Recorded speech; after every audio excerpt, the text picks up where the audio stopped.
Selain pertarungan perebutan gelar, UFC 298 juga menampilkan sepasang petarung di kelas menengah yang sudah banyak dikenal penggemar. Mantan pemegang gelar Robert Whittaker melawan mantan penantang gelar Paulo Costa. Kedua petarung ini memasuki oktagon yang termasuk ke dalam salah satu pertarungan yang ditunggu penggemar. Namun sayang bagi Costa, padahal dari niat sebelumnya di mana dia bertekad harus memenangkan pertarungan ini, malah menjadi musibah bagi petarung Brasil itu. Costa terpaksa menyerah dengan keputusan dewan juri dari kekalahan keputusan bulat. Dan bagaimana kabar yang sebelumnya bahwa Costa sudah tidak ingin lagi melawan Khamzat, yang menurutnya itu adalah pertarungan menurun dan akhirnya Borucina mengalami kekalahan di pertarungannya ini. Oh yeah, baby. You're gonna have to survive, don't you? Let's get it on! I'm ready today, tomorrow. Once I step in there, My journey in the UFC is so quick. I ain't intimidated by nobody.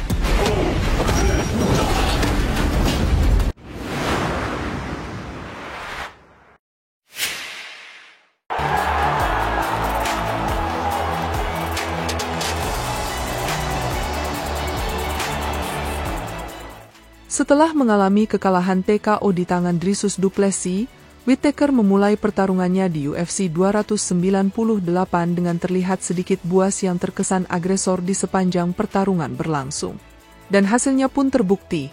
Mantan juara kelas menengah UFC itu pun mampu menimbulkan kerusakan parah pada kaki kiri Costa, yang dilakukannya melalui beberapa tendangan dan memberikan kesan jika Whittaker akan menjadi petarung yang beruntung di pertarungan ini.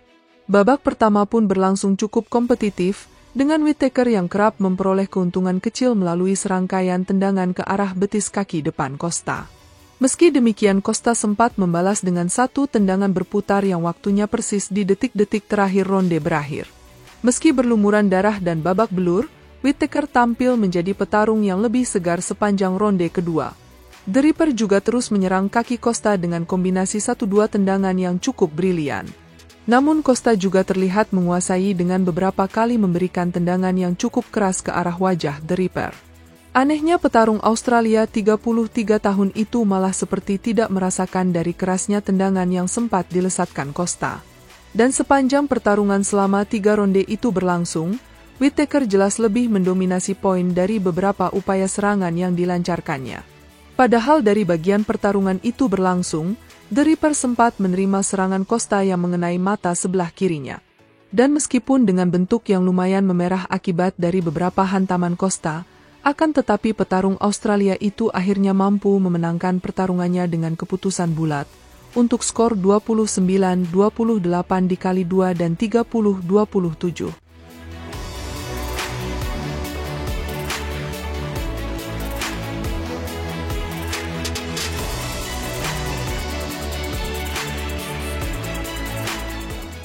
Dari kemenangannya ini, bagi Whittaker yang saat ini berada di peringkat ketiga urutan penantang divisi kelas menengah, belum tentu memungkinkan baginya untuk langsung menuju tembakan gelar, yang saat ini dikuasai petarung yang juga sebelumnya pernah mengalahkannya Dricus du Plessis.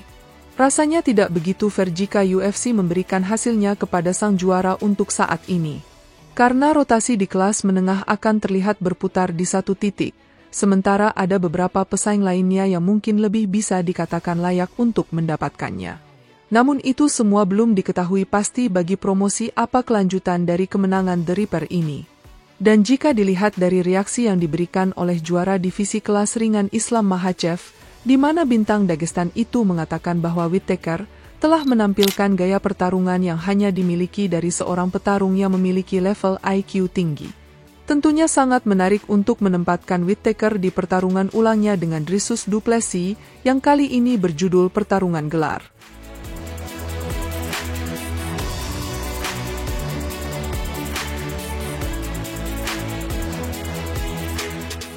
Sebaliknya bagi Costa yang akhirnya menambah rekor kekalahannya menjadi 3 kekalahan. Sebelumnya sempat mengatakan jika dia tidak ingin lagi menanti pertarungannya dengan Khamzat Chimaev. Namun besar kemungkinan jika Chimaev akan melangkahi Borucina untuk pertarungan yang selanjutnya. Karena seperti yang pernah dikatakan petarung Chechnya itu, bahwa promosi telah mempersiapkan tembakan gelarnya melawan du Plessis. Costa sendiri kemungkinan akan memilih istirahat yang lumayan panjang. Mengingat dari rentetan 4 pertarungan terakhirnya, pesaing asal Brasil itu hanya memiliki 1 kemenangan ketika mengalahkan Luke Rockhold.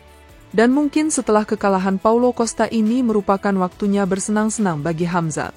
Jika semula Costa tidak ingin melawannya lagi, dan kini giliran The Boers yang juga akan mengatakan hal yang sama.